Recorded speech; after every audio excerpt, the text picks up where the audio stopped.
Students, आज के इस वीडियो में हम class 7 unit first chapter first integers का इंट्रोडक्शन करेंगे, जो कि इस चैप्टर के लिए मोस्ट इम्पोर्टेंट है। इंट्रोडक्शन के अंदर हम जो भी कंसेप्ट्स हैं उन सभी को क्लियर करते हैं, जिससे कि एक्सरसाइज करते समय किसी भी दिक्कत का सामना नहीं करना पड़े। तो बच्चों, इस इंट्रोडक्शन को आप कंप्लीटली देखना। अगर इसको देखे बिना आप एक्सरसाइज करेंगे तो उससे आपको मुसीबत का सामना करना पड़ेगा। तो आइए स्टार्ट करते हैं इंटीजर्स।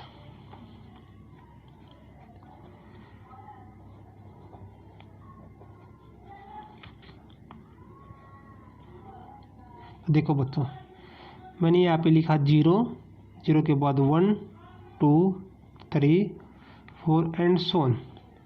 यहाँ पे -1, -2, -3, -4 एंड सो ऑन। अब देखो बच्चों, 0 से इस तरफ ये जो नंबर्स हैं, 0 से इस तरफ राइट हैंड साइड की तरफ, ये तो क्या है? Positive integers. ये क्या है? Positive integers. और 0 से इस तरफ जो माइनस के नंबर है लेफ्ट हैंड साइड की तरफ, ये क्या है? Negative integers. तो 0 से राइट हैंड साइड की तरफ 1, 2, 3, 4 एंड सो ऑन, ये तो क्या हो गए? Positive integers. और 0 से इस तरफ लेफ्ट हैंड साइड की तरफ -1, -2, -3, -4 एंड सो ऑन, ये क्या हो गए? Negative integers. अब एक नंबर बच गया हमारा 0। 0 क्या है? 0 ना तो एक पॉजिटिव इंटीजर है और ना ही एक नेगेटिव इंटीजर्स है। 0 is neither positive integer nor negative integer. ना तो ये पॉजिटिव इंटीजर है और ना ही ये नेगेटिव इंटीजर है। अब देखो बच्चों, इंटीजर्स को हम नंबर लाइन के ऊपर किस प्रकार शो करते हैं? इंटीजर्स को हम नंबर लाइन के ऊपर किस प्रकार शो करते हैं? तो सबसे पहले हम क्या करेंगे? एक लाइन ड्रॉ करेंगे। लाइन के मिड में क्या करेंगे? 0, यहाँ पे 1, 2, 3, और यहाँ पे क्या होगा? -1, -2 और -3। इस प्रकार हम नंबर्स को, यानी कि इंटीजर्स को नंबर लाइन के ऊपर शो करेंगे। अब देखो बच्चों, यहाँ पे क्या है? +1। इसका अपोजिट क्या होगा? -1। +1 का अपोजिट क्या होगा? -1। +2 का अपोजिट क्या होगा? -2। और +3 का अपोजिट क्या होगा?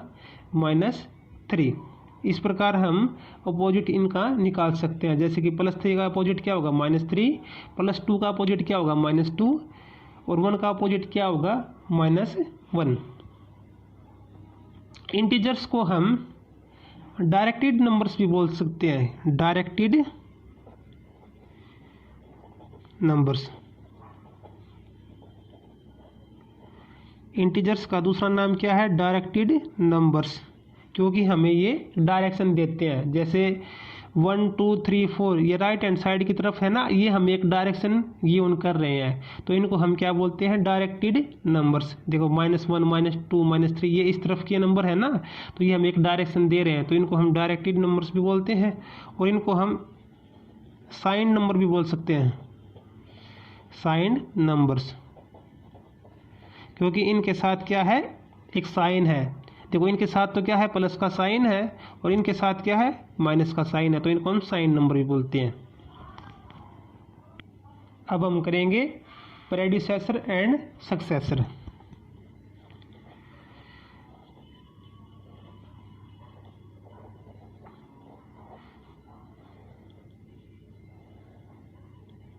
देखो बच्चों, प्रेडिसेसर क्या होता है?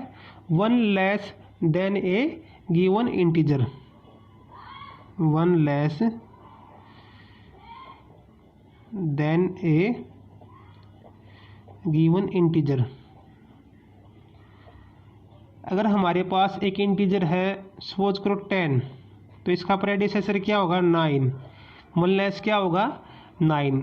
अगर हमारे पास एक इंटीजर है 12, तो इसका प्रेडिसेसर क्या होगा? 11। क्योंकि जो नंबर हमारे पास गिवन है उसमें से हम क्या करेंगे?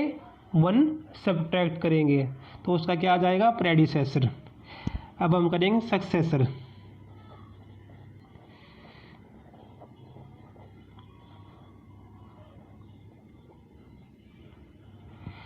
सक्सेसर क्या होता है, one more than a integer. अगर हमें एक इंटीजर गिवन है 10, तो इसका सक्सेसर क्या होगा, 10 + 1 यानी कि 11। इसके बाद का नंबर जस्ट बिफोर दिस, यानी कि 10 के बाद का नंबर क्या है, 11। ये क्या होगा, सक्सेसर। अब हम करेंगे कंपैरिजन ऑफ इंटीजर।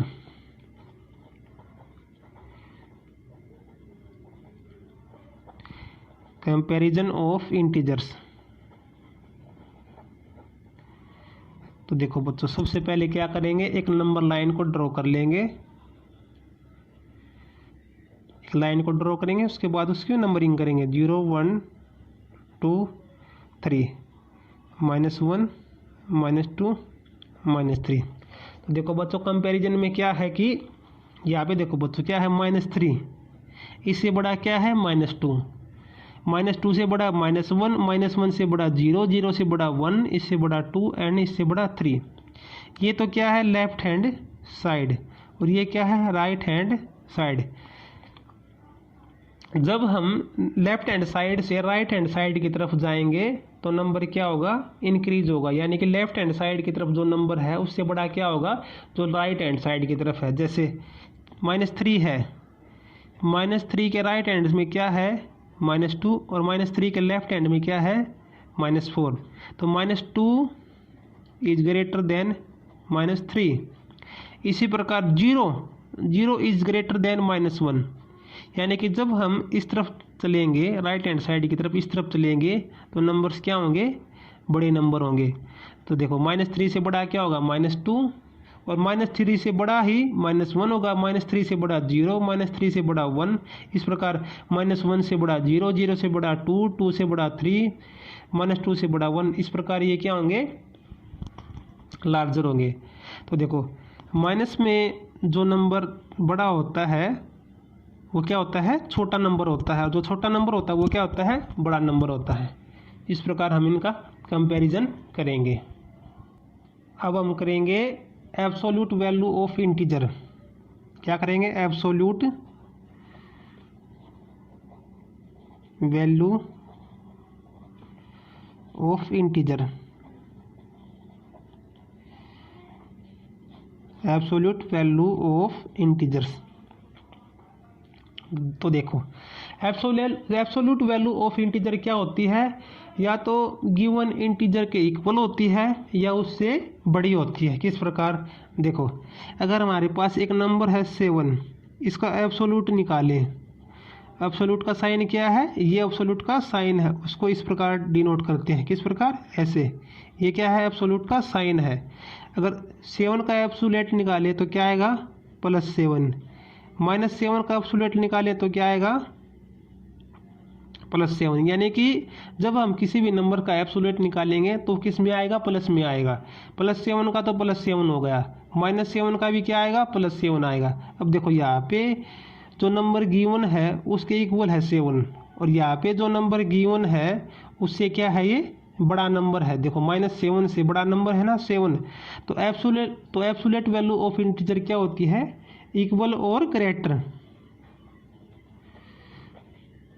इक्वल और ग्रेटर, या तो वो गिवन नंबर के इक्वल होगी एब्सोल्यूट वैल्यू, या तो गिवन नंबर के इक्वल होगी, जैसे यहाँ पे 7 की 7, या गिवन नंबर से बड़ी होगी, जैसे -7 की +7। ये क्या है, एब्सोल्यूट वैल्यू ऑफ इंटीजर्स। अब हम करेंगे प्रॉपर्टीज ऑफ इंटीजर्स। तो देखो सबसे पहले हम क्या करेंगे, क्लोजर प्रॉपर्टी।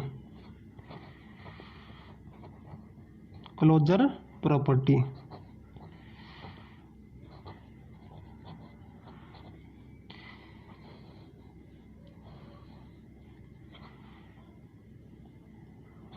फर्स्ट करेंगे अंडर एडिशन।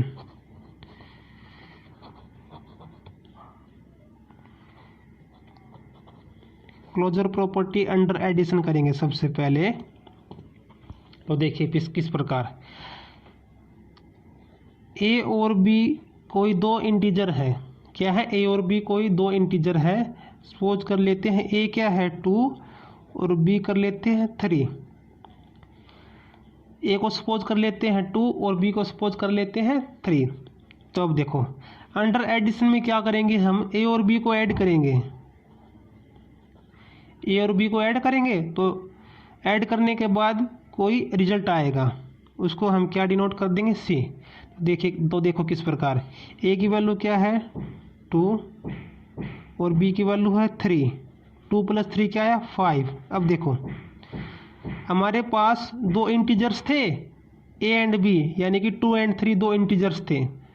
उनको जब हमने ऐड किया तो क्या आया 5। 5 भी क्या है? एक इंटीजर है। तो हम क्या कह सकते हैं कि closure property under addition applicable है।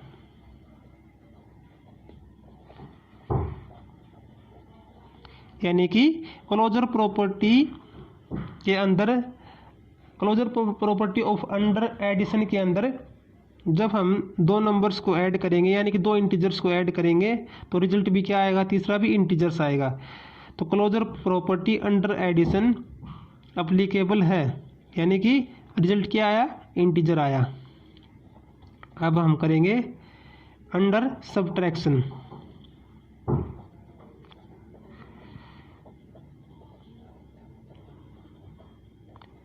अब देखो हमारे पास दो नंबर क्या है, ए की वैल्यू है 2 और बी की वैल्यू है 3। अगर इन दोनों को हम माइनस करें ए माइनस बी तो कोई नंबर आएगा सी। देखो 2 - 3, 2 - 3 -1। अब देखो यहाँ पे -1 भी क्या है? एक इंटीजर है। तो अंडर सब्ट्रैक्शन क्लोजर प्रॉपर्टी क्या है? अप्लीकेबल है।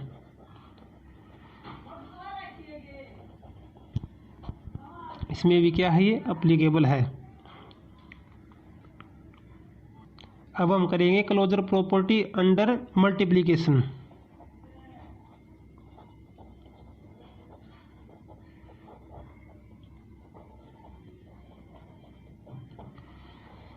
अंडर मल्टीप्लिकेशन के अंदर ए इंटू बी कोई नंबर है और उसका रिजल्ट क्या आएगा? सी। हमारे पास नंबर क्या है? इंटीजर्स क्या है? 2 और 3। 2 और 3 तो रिजल्ट क्या आया? 6। तो देखो 6 भी क्या है? कि ये इंटीजर है। तो क्लोजर प्रॉपर्टी अंडर मल्टीप्लिकेशन भी क्या है? अप्लीकेबल है। यानी कि इसका रिजल्ट भी क्या आया? एक इंटीजर आया। अंडर सब्ट्रैक्शन के अंदर इसका रिजल्ट क्या आया? इंटीजर आया, ये भी अप्लीकेबल है। और अंडर एडिशन इसका रिजल्ट क्या आया? इंटीजर आया, तो ये भी क्या है? अप्लीकेबल है। अब हम करेंगे क्लोजर प्रॉपर्टी अंडर डिवीजन।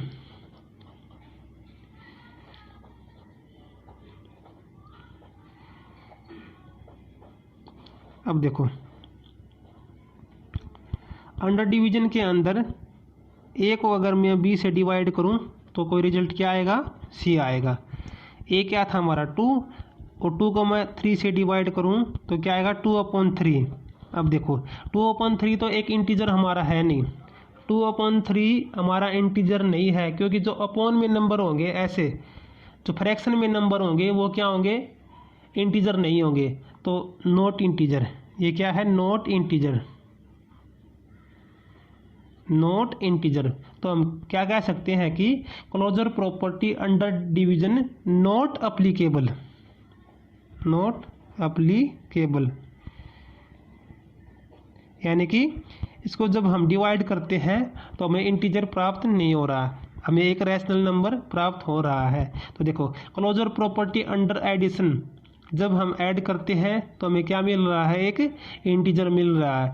तो ये क्या है? अप्लीकेबल है। क्लोजर प्रॉपर्टी अंडर सब्ट्रैक्शन, जब हम दोनों नंबर्स को माइनस कर रहे हैं तो क्या है हमारा? -1। -1 भी क्या है? एक इंटीजर है, तो ये भी अप्लीकेबल है। क्लोजर प्रॉपर्टी अंडर मल्टीप्लिकेशन में भी हमारा क्या रिजल्ट आया? इंटीजर आया। और क्लोजर प्रॉपर्टी अंडर डिवीजन में क्या आया? एक रैशनल नंबर आया। तो रैशनल नंबर हमारे इंटीजर्स नहीं होते, तो हम क्या कह सकते हैं कि इसमें अप्लीकेबल है, इसमें अप्लीकेबल है, इसमें है और इसमें अप्लीकेबल नहीं है। तो हम नोट बना के क्या लिखेंगे बच्चों? ऐसे एक नोट बना के क्या लिखेंगे, closure property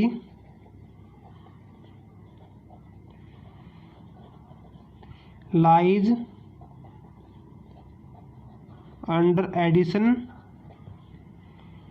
subtraction multiplication. Closure property lies under addition subtraction multiplication but do not lie under division. Division में यह लाई नहीं करती। अब हम करेंगे कॉम्यूटेटिव प्रॉपर्टी। क्या करेंगे, कॉम्यूटेटिव प्रॉपर्टी।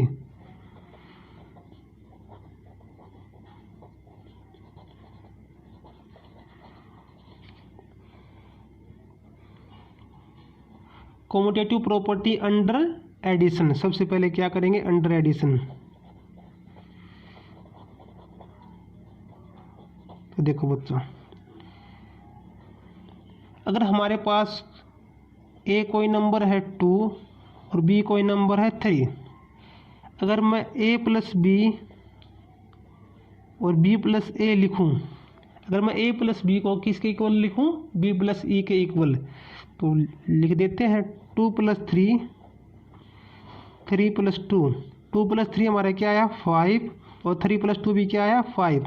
तो देखो अंडर एडिशन में हमने a plus B equal to B plus A लिया। जब हमने इनका ऐड किया तो रिजल्ट क्या आया, इक्वल। तो under addition a plus B equal to B plus A, ये अप्लीकेबल है,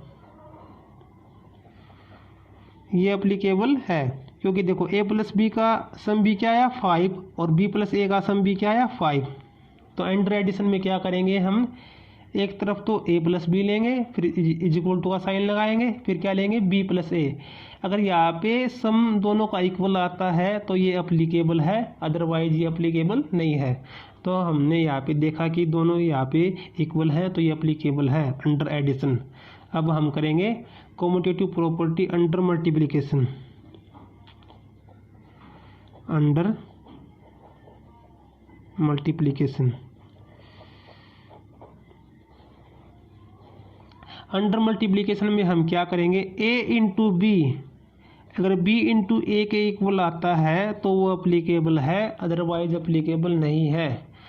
तो a की वैल्यू क्या है 2 इंटू 3, ए और b की वैल्यू क्या है 2 और 3, तो 2 इंटू 3, और b और a की वैल्यू क्या है 3 इंटू 2। अब देखो 2 इंटू 3 का मल्टीप्लाई क्या आया यहाँ पे 6 इज इक्वल टू, यहाँ पे भी क्या आया 6। अब देखो a into B is equal to B into A, दोनों में क्या आया 6 और 6।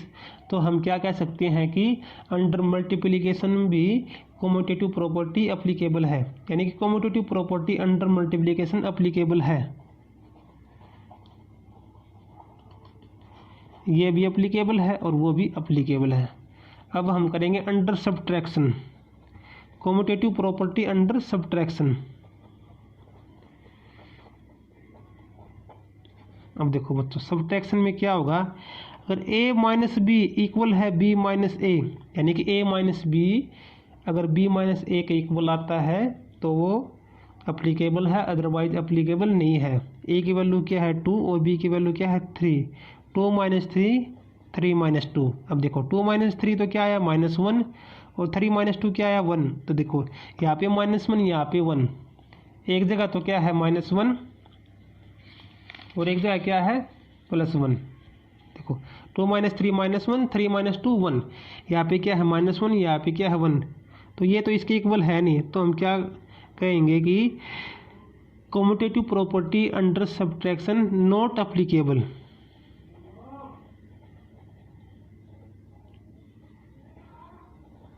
Commutative property under subtraction not applicable. अब हम करेंगे अंडर डिवीजन। नंबर 4 पे क्या है, कॉम्यूटेटिव प्रॉपर्टी अंडर डिवीजन। देखो अंडर डिवीजन के अंदर अगर a divide by b equal है b डिवाइड बाई a, यानी कि जब हम a को b से डिवाइड करें और b को a से डिवाइड करें, अगर वह इक्वल आ जाए तो क्या होगा, अप्लीकेबल है, अदरवाइज अप्लीकेबल नहीं है। तो a की वैल्यू हमारी क्या थी 2 और b की वैल्यू क्या थी 3। बी की वैल्यू क्या है 3 और ए की वैल्यू क्या है 2। देखो यहाँ पे तो 2/3 और यहाँ पे 3/2।